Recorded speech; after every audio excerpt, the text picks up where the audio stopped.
Drohne steht bereit. Drohne nähert sich.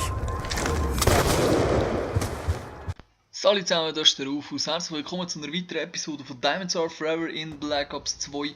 Heute mit einem weiteren LMG und zwar dem MK48. Persönlich finde ich das ganz ein nices LMG und der Grund ist, den Grund verrate ich euch jetzt gerade. Im Hintergrund seht ihr ein Gameplay, das ich wieder mal schneiden musste, weil es sonst irgendwie auch wieder um 8-9 Minuten rumgegangen wäre.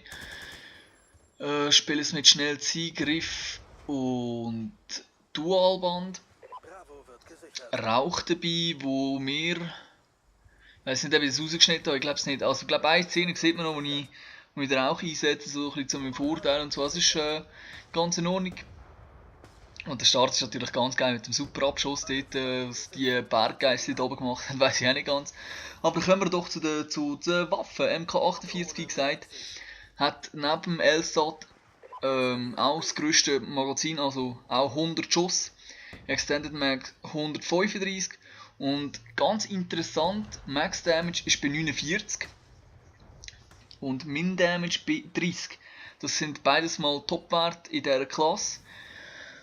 Die anderen sind bei 40 und 35. Schiessen tut es mit 600 Rounds per Minute, also so würde ich mal sagen, durchschnittlich wie hier in 94 oder Scar Age. Ganz in Ordnung. Und jetzt kommen wir aber zu einem ganz interessanten Punkt, den ich euch jetzt gerade erzählt vom Max Damage und Min Damage. Und das kommt zu gut bei 3-Shot Kill Range, also die Distanz für 3 Schüsse. 2 Schüsse gibt es hier nicht und gut, ich spiele Hardcore, das gibt es dann dort schon, aber in Core normal 3 Schüsse ist das Minimum und das killt auf 290 Meter.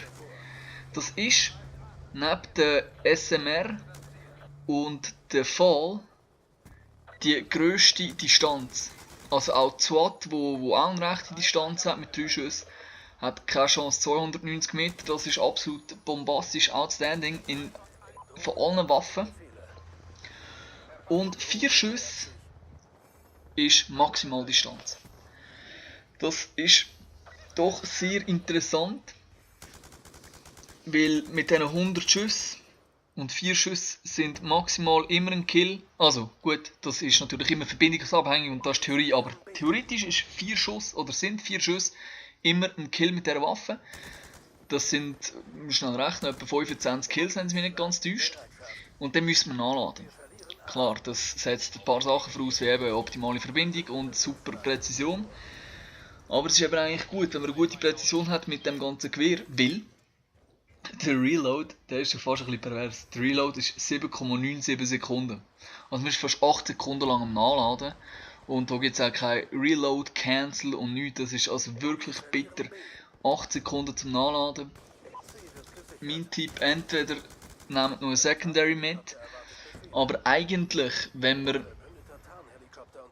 Ja, kann man das ja sich eigentlich relativ gut einteilen. Okay, jetzt habe ich gerade mal eine Phase in einem Spiel, wo ich genug Zeit habe zum 8 Sekunden nachladen. Sonst ist die Waffe eigentlich nicht wirklich auffällig. Der Hipspread ist sehr low, also von der Hüftenspray geht sehr schlecht mit dieser Waffe. Perks kann ich euch jetzt eigentlich auch nicht wirklich empfehlen. Das ist sehr persönliche Vorlieben.